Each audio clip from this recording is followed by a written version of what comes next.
नवरात्रि का आध्यात्मिक रहस्य देवी शक्ति की उपासना से जुड़ा है, जिसे सृष्टि की मूल ऊर्जा और शक्ति का प्रतीक माना जाता है। नवरात्रि का अर्थ है 9 रातें, और इन 9 दिनों में अलग अलग रूपों में माँ दुर्गा की पूजा की जाती है।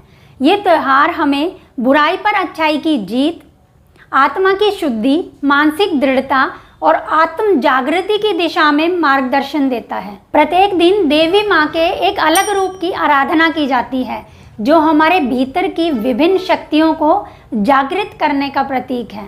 आइए अब हम बात करते हैं माँ दुर्गा के 9 रूपों की। पहला, शैलपुत्री। यह पहला रूप धरती और स्थिरता का प्रतीक है, जो आत्म नियंत्रण और शक्ति का संदेश देती है, जिससे व्यक्ति के जीवन में संकल्प शक्ति और मानसिक दृढ़ता आती है। दूसरा, ब्रह्मचारिणी। यह रूप तपस्या और भक्ति का प्रतीक है, जो आत्म अनुशासन, संयम और आंतरिक शक्ति को बढ़ावा देता है, जिससे ध्यान और आत्मा की उन्नति होती है। तीसरा, चंद्र घंटा। चंद्र के आकार की घंटा धारण करने वाली यह देवी शांति और साहस का प्रतीक है, जो व्यक्ति के आंतरिक और बाह्य संघर्षों में संतुलन और धैर्य बनाए रखने की शिक्षा देती है। चौथा, कुष्मांडा। यह देवी ब्रह्मांड की सृजनकर्ता यानी रचनात्मक ऊर्जा का प्रतीक मानी जाती है।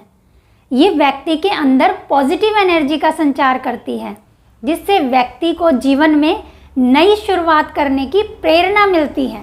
पांचवा, स्कंद माता। यह रूप मातृत्व और सुरक्षा का प्रतीक है। स्कंद माता हमें निस्वार्थ प्रेम और समर्पण का महत्व सिखाती है, जो हमें परम शांति और समृद्धि की ओर ले जाता है। छठा, कात्यायनी। यह देवी महिषासुर मर्दिनी के रूप में प्रसिद्ध साहस, शक्ति और युद्ध की देवी है, जो बुराई का नाश करने वाली है। ये व्यक्ति के भीतर की नकारात्मकता को लड़ने और उसे समाप्त करने की शक्ति प्रदान करती है, ताकि इंसान अपनी आंतरिक और बाह्य शत्रुओं का सामना करके अब बुराई पर विजय हासिल कर सके। सातवां, कालरात्रि। यह देवी अज्ञानता और डर के विनाश का प्रतीक है।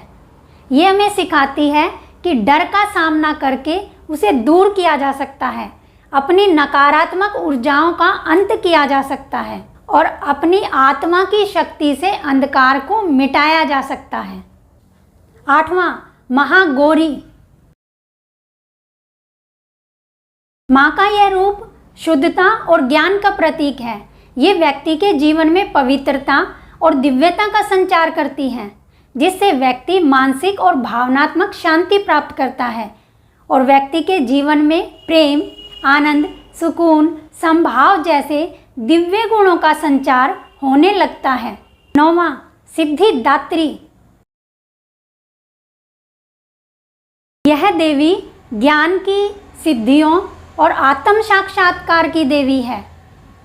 ये हमें सिखाती है कि हम आत्म ज्ञान और ईश्वर के साथ एकत्व का अनुभव करें, जिससे हमारे जीवन में परम शांति, परम आनंद और निस्वार्थ प्रेम की भावना अग्रसर हो।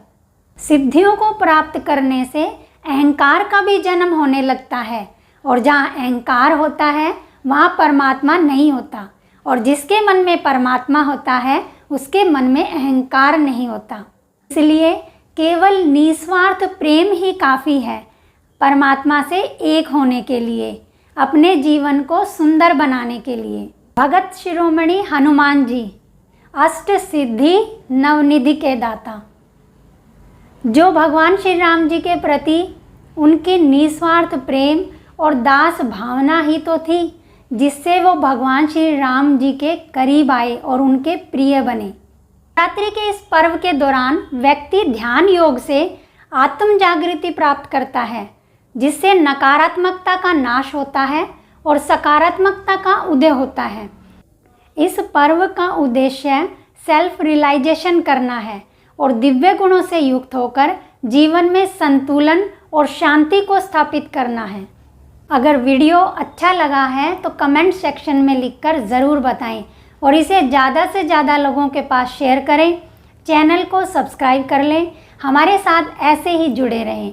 आप सभी को हमारी तरफ से दिल की गहराइयों से हार्दिक हार्दिक नवरात्रि के इस पर्व की शुभकामनाएं। माँ के इन 9 रूपों से शिक्षा लेकर उन्हें जीवन में अपनाकर निस्वार्थ प्रेम से युक्त होकर जीवन जीते चले जाएं। फिर मिलते हैं नेक्स्ट वीडियो में एक नए टॉपिक के साथ। तब तक के लिए खुश रहें, स्वस्थ रहें, आनंद में रहें। जय माता दी।